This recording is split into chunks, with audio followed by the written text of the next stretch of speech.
Ciao, sono Sara Paladini e la mia azienda si chiama Idofmati.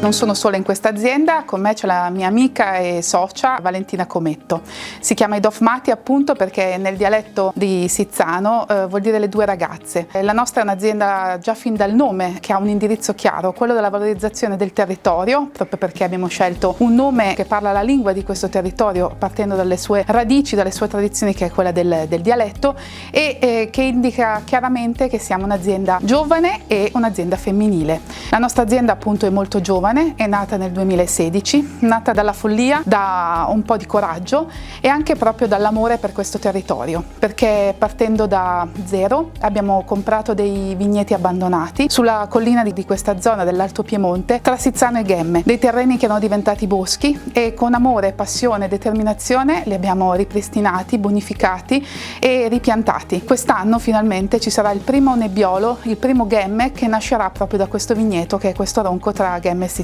A fianco a questo abbiamo nel tempo anche piantato altri vigneti, abbiamo comprato una cantina e abbiamo continuato a lavorare per la valorizzazione del territorio e la salvaguardia delle radici e delle tradizioni di questa zona. Per cui abbiamo ripristinato la nostra cantina, abbiamo bonificato anche lì le nostre botti di cemento, per cui faremo invecchiamento e affinamento in cemento, che è tradizionale anche di questa zona, e abbiamo ripristinato e piantato, scelto di piantare i vitigni storici di questo territorio.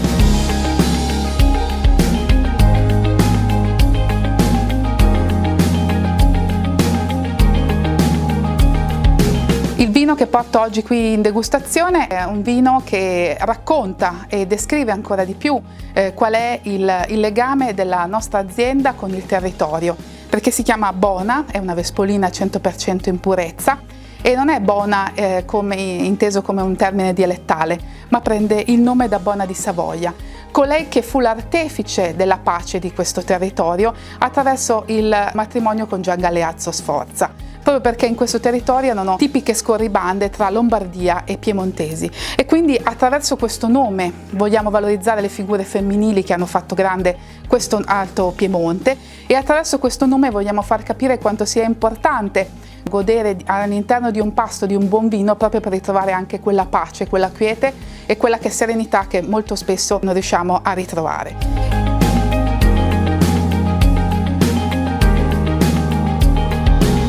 Oltre alla Vespolina, la nostra azienda sta producendo tutti i vitigni tipici di questo territorio. Abbiamo già in affinamento il legno dal 2017, il nostro Ghemme, che l'anno prossimo entrerà sul mercato. Abbiamo Colline Novaresi Nebbiolo e abbiamo anche un vino particolarmente mostruoso per questa zona, perché produciamo un Merlot totalmente in purezza, proprio perché abbiamo voluto salvaguardare questo territorio, avendo trovato all'interno proprio del terreno direttamente già coltivato questo Merlot. Abbiamo fatto un esperimento ed è stato un grandissimo successo, per cui da solo 2017, perché doveva essere un'unica annata, è diventato tornato, proprio perché è stata una grande richiesta. Per cui il filo conduttore dei nostri vini è quello di avere sempre uno sguardo alla salvaguardia della zona, della tradizione, della capacità anche di dare quel sapore unico dovuto al vento, alle temperature e alla coccola che il Monte Rosa riserva a questo Alto Piemonte,